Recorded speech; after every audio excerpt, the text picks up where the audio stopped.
And well. Welcome back to New York Sports WickerMedia. I'm Watt2K99. Thank you, as always, for taking the time to watch these videos. And it is time to do our 5 bold predictions video. We do this before every Jets game where we make a couple of bold predictions for the upcoming game, as well as give you a score prediction. Also, as always, I'll be dropping the full game preview as well, so look for that video as well. But before we get into this week against Cleveland, we got to look back at the last game against Cincinnati 2 weeks ago now. So I predicted that T. Higgins would outgain Jamar Chase. I did not get that right, but T. Higgins did have the longest gain of the game. I predicted the Bengals would hit 4 or more explosive plays, 20 yards or more. I got that right. I predicted Tyrod Taylor would throw 2 touchdown passes. Well, the Jets did have 2 touchdown passes. And pretty much everybody and their brother thought Taylor would play. That did not turn out to be the case, and Justin Fields played very well. I predicted, and this was bold, the Jets would actually try a scoring play before halftime as opposed to just kneeling on the ball, and that happened. They attempted a field goal and made it. How about it? And I also predicted Arian Smith would have at least 30 yards receiving. Not quite. He had 23 yards. It was on 1 catch, but it was a big catch late in the fourth quarter that helped the Jets win this game. My score prediction, not so good. Bengals 27, Jets 17, and the Jets only scored 22 more points than I expected. All right, this week against Cleveland, here's what I got going on. I'm predicting the Jets get under 200 total yards of offense. We have not yet seen a situation where the Jets offense has put together 2 consecutive good weeks. And let's be real. We saw again last week against the Bears how putrid that Cincinnati defense is. This is a couple of steps up in weight class, not just one. This is several steps up going against the Cleveland Browns defense, which is no doubt the best unit that's going to be on the field in this game at MetLife Stadium. Number 2, I predict Myles Garrett gets 2.5 sacks in this game.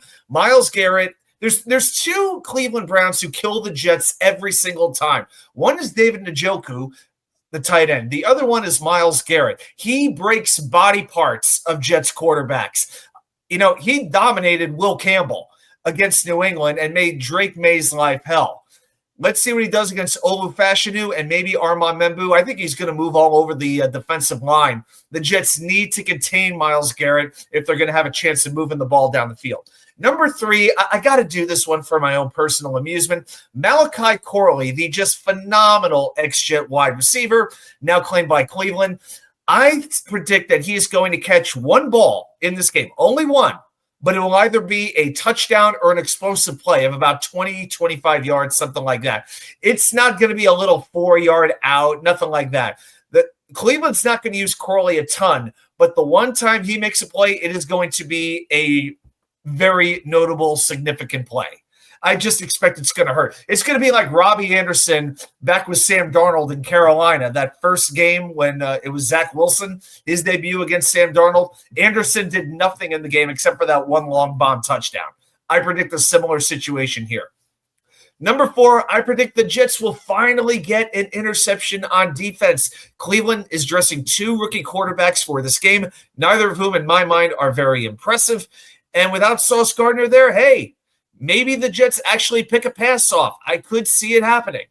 And number 5, I'm going to predict Nick Folk kicks 3 field goals in this game. There's a lot of, from what I'm seeing, there is rain forecasted for MetLife Stadium, but Folk has been consistent all year. I think he knocks 3 field goals between the uprights. As far as the final score goes, you know what? I don't know if I can go. I just can't ride the Jets on this one. After losing the defensive players that they lost, I can see them keeping the game close. I just don't have the confidence in the defense stopping the Browns' running attack. I think the Browns are actually going to have a few short fields to work with as well. I think it's going to be a close game, but I'm going to give the Browns the win by a final score of 20-16. And I predict the Jets will drop to 1-8 and firmly pull ahead of Cleveland in the Tankathon standings. All right, those are my predictions for this Sunday's game. If you've got some predictions, put them right down there in the comments. Please like and subscribe, and I will see you right back here with more content from you know where, the Wicker Chair.